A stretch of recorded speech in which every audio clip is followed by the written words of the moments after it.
আমাদের এটা একটা প্রাথমিকভাবে আমাদের পক্ষে আশাজনক বা ইতিবাচক খবর। কিন্তু যতক্ষণ না বঞ্চিত এবং যোগ্য শিক্ষক আইনি পরামর্শ সমেত আইনি সহযোগিতা এবং মুখ্যমন্ত্রীর তত্ত্বাবধানে যতক্ষণ না আমরা তাদের পূর্ণ মর্যাদা ফিরিয়ে দিতে না পারছি যোগ্য বঞ্চিতদের, ততক্ষণ আমাদের কোনো স্বস্তি নেই।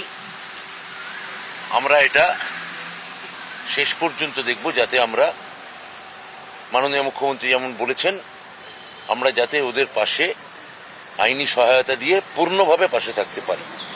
কালকে যারা যারা স্কুলে যাবেন, কালকে সেই তালিকাটা কিভাবে তৈরি হবে, কারা যোগ্য হয়ে যাবে সেটা কি আপনারা? শিক্ষকদের ক্ষেত্রে তো আলাদা কোনো তালিকার কথা মহামান্য সুপ্রিম কোর্ট বলেননি, ফলে এই প্রশ্ন ওঠে না। আমরা আইনি পথে যেটা যেটা করার সেটা সবটাই করব।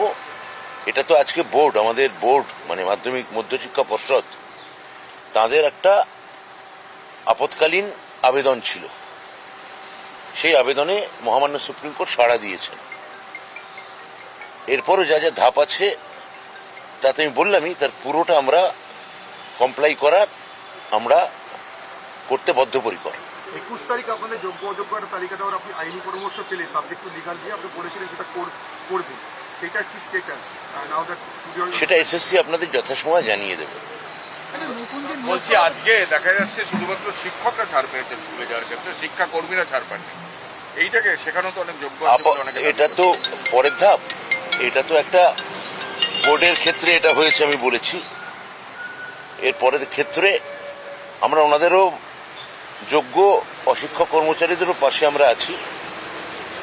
মুখ্যমন্ত্রী স্বয়ং আজকে সাংবাদিক বৈঠক করে এটা জানিয়েছেন, ফলে আমি তাদেরও চিন্তা করতে বারণ করব।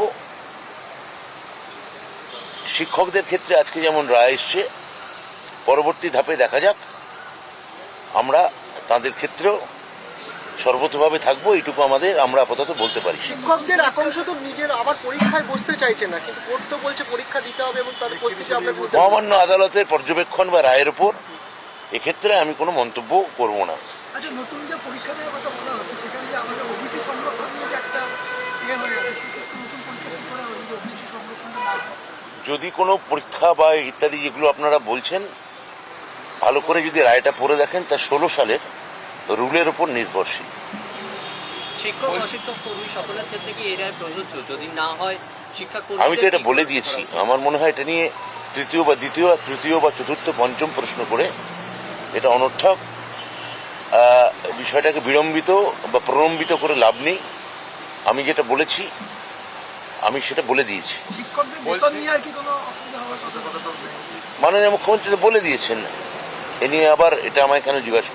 বলছি, যারা আজকে ধরুন আজকে বললেন যে যারা শিক্ষক যোগ্য তারা স্কুলে যেতে পারবেন বা তারা 31 ডিসেম্বর পর্যন্ত তারা কন্টিনিউ করতে পারবেন, কিন্তু যারা অযোগ্য, যাদের চিহ্নিত করা গেছে, তাদের তো বেতন ফেরত দেওয়ার যে পুরনো অর্ডার সেটা জারি আছে। আপনারা কি বেতন ফেরত দেওয়ার কথা ভাববেন? বা এগুলো পুরোটাই আমি আইনি সব পরামর্শ, আজকে যতক্ষণ না রায় আজকে আসছে, এটা এমন হতে পারে যে আপনাদের একটা পর্যবেক্ষণ। এখন রায় সত্যি কি রিফ্লেক্ট করছে সেটা আমি যতক্ষণ না নিজের রায় দেখছি বা আমাদের আইনজীবীরা যতক্ষণ রায় না দেখছেন, ততক্ষণ এই বিষয়ে কোনো চূড়ান্ত কথা বলা সম্ভব নয়। ক্লারিফিকেশন পিটিশন আলাদা, ক্লারিফিকেশন পিটিশনে আজকে একটা উত্তর পেয়েছি আমরা, আর পরের ধাপ আমরা আইনি সহযোগিতা নিয়ে আমরা পরামর্শ নিয়ে আমরা জানাবো। রিভিউ পিটিশনটা কবে নাগাদ হতে পারে এখন এই মুহূর্তে আমরা বলতে পারছি না, কিন্তু সেটাও আমরা বঞ্চিত যোগ্য শিক্ষকদের সঙ্গে পরামর্শ সাপেক্ষে এবং আইনি সহযোগিতা সাপেক্ষে আমরা যথাসময়ে জানাবো। আপনি আগের বার বৈঠকের পর বলেছিলেন যে 15 দিনের মধ্যে বা 2 সপ্তাহের মধ্যে যোগ্যদের একটা তালিকা, যোগ্য অযোগ্যদের তালিকা, সেটা এক্ষুনি বললাম, এসএসসি জানিয়ে দেবে 21 তারিখের মধ্যে। হ্যাঁ, জানিয়ে দেবে।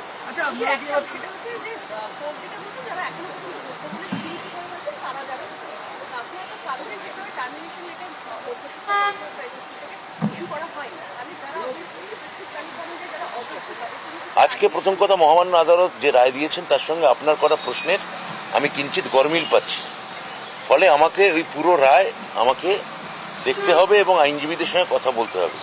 তারপরে এ সম্পর্কে আমি বিস্তারিত বলতে পারবো। স্কুলের স্যার শিক্ষকদের একটা যাওয়াটা প্রশ্ন, যারা যোগ্য রয়েছেন তাদের মধ্যে অনেকেই এমন ছিলেন যারা অন্য জায়গায় চাকরি করতেন এবং তাদের ক্ষেত্রে একটা রায় আগের রায়ে ছিল যেখানে 3 মাসের মধ্যে তাদের আগের অবস্থানে ফেরত দেওয়ার কথা ছিল, এবং তারা কি এখনোই ডিসেম্বর পর্যন্ত চাকরি করতে পারবেন নাকি 3 মাসের মধ্যে আবেদন এগুলো করে তারা সবই ফেরত যাবেন? Technical details. মূল কথা হচ্ছে যে মহামান্য সুপ্রিম কোর্ট আমাদের একটি বোর্ডের মধ্যশিক্ষা পর্ষদে একটি আবেদন গ্রহণ করেছেন এবং তারা যে মূল কথাটা তারা যেটা বলেছেন যে আমরা পড়ুয়াদের ভবিষ্যৎ নিয়ে চিন্তিত এবং 31শে ডিসেম্বর পর্যন্ত শিক্ষকদের তারা ধরে রাখতে বলেছেন, পাশাপাশি পরীক্ষার প্রস্তুতি নিতে বলেছেন।